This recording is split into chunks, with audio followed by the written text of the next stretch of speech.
Good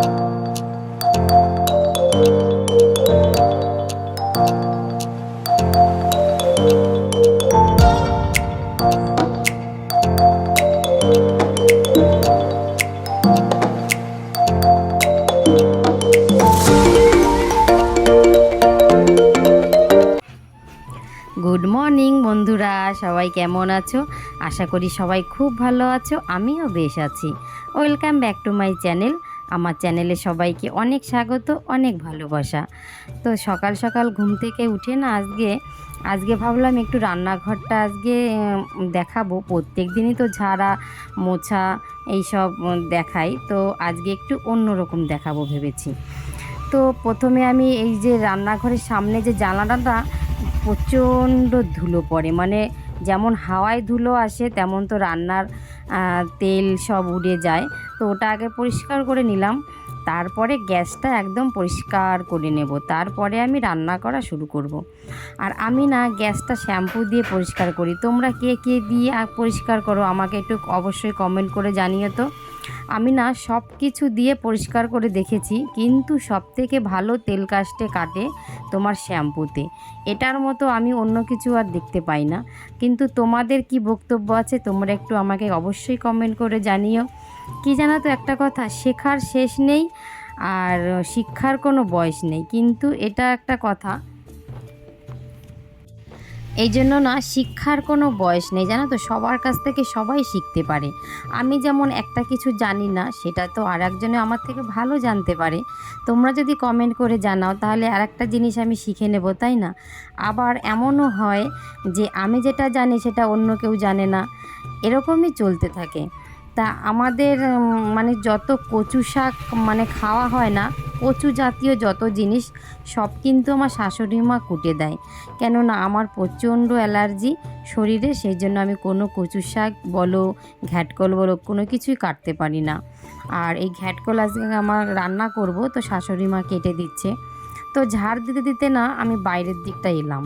তো দেখো এখানে এই ধুতরা ফুলের গাছটা না দিয়েছিল উত্তম দা আমাকে, রুমাদির বাড়ি। প্রচুর হয়েছে ধুতরা ফুলের চারা। তো উত্তমদা বলেছিল একদিন, হ্যাঁ রে পুতুল, তুই কি নিবি ধুতরা ফুলের চারা? অনেক হয়েছে দেখ। আমি বললাম ঠিক আছে, একটা দিও। তো এনে পুঁতেছি, দেখো কি সুন্দর ফুল ফুটেছে। প্রত্যেক দিন একটা করে ভোলানাথকে অর্পণ করা যায়, এত সুন্দর এত ফুল ফোটে। আর এই যে পেঁপে গাছটা দেখতে পাচ্ছ, এই পেঁপে গাছটা কিন্তু মাত্র 2 মাস হয়েছে বসিয়েছি, কিন্তু তার মধ্যে দেখো ফুল ফুটে গেছে। আর এইদিকে তোমাদের সঙ্গে গল্প করতে করতে ওইদিকে আমি রান্নাও কমপ্লিট করে ফেলেছি।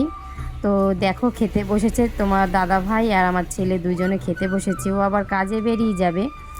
তো খাওয়া দাওয়া ওদের কমপ্লিট হয়ে গেলে এইদিকে আবার হাঁক দিচ্ছে মিস্ত্রি এসে, বৌদি তাড়াতাড়ি এসো।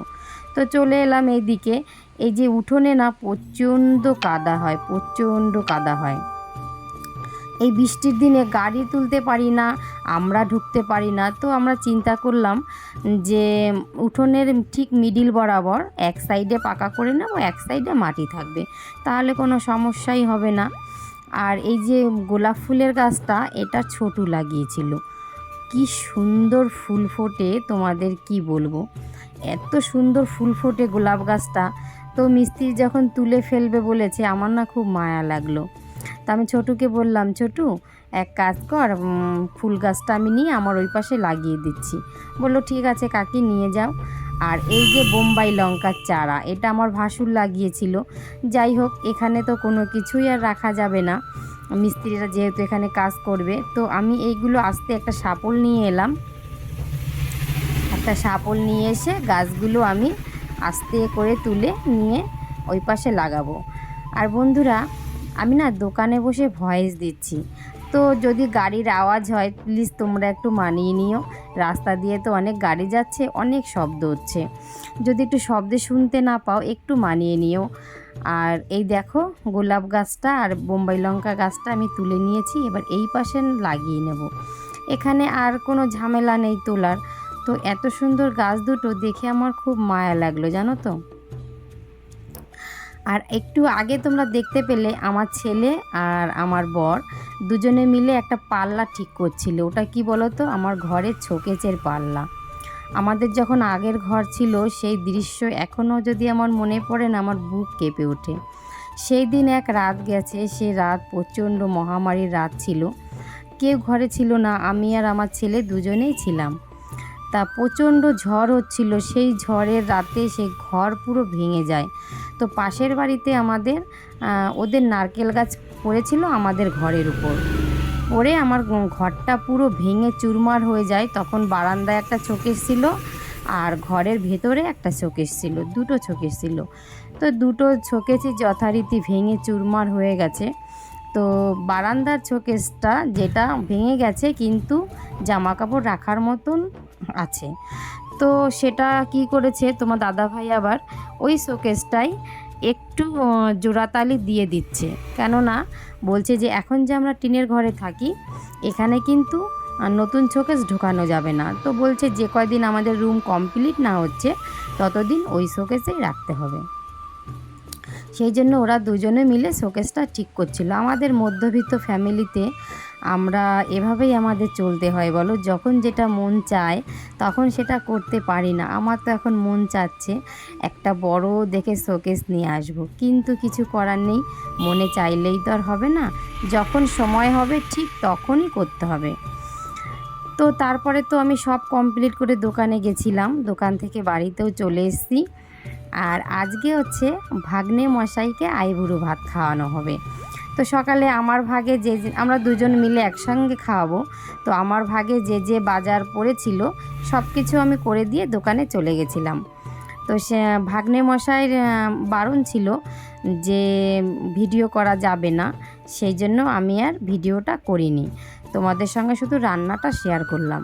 তো আজকে রান্না হয়েছে তোমার ডাল, মাছের ঝোল, মাংস, কচুর শাক, তারপরে দই, মিষ্টি, পাঁপড়, চাটনি। শুধু পায়েসটা আমি রান্না করেছি। ও বলছিল মামি পায়েসটা তুমি ভালো করো, পায়েসটা তুমি রান্না করো। জাস্ট আমি দোকান থেকে শুধু পায়েসটাই রান্না করেছি, বাকি সব কিছু আমার যা রান্না করেছে। তো আমার ননদ আর ভাগ্নে খেয়ে দিয়ে বাড়ি চলে গেছে। আর এইদিকে তোমার দাদাভাই লাস্টে বাড়ি এসছে, তো ওর জন্য সব তুলে রেখেছিলাম। ও তো নিয়ম করে সব কিছু খাবে না, অল্প অল্প করে কিছু দিয়েছি। তো ওর খাওয়া দাওয়া হয়ে গেলে আমি খেয়ে নেব। তো বন্ধুরা, প্রতিটা ভিডিওর মতন এই ভিডিওতেও বলবো, যদি আমার ভিডিও তোমাদের ভালো লাগে তাহলে একটা লাইক, শেয়ার, কমেন্ট, সাবস্ক্রাইব অবশ্যই করো। আর আমি হয়তো সবার মতন অত ভালো পারি না, কিন্তু তোমরা আমার সাথে থাকো, সাপোর্ট করো। টাটা।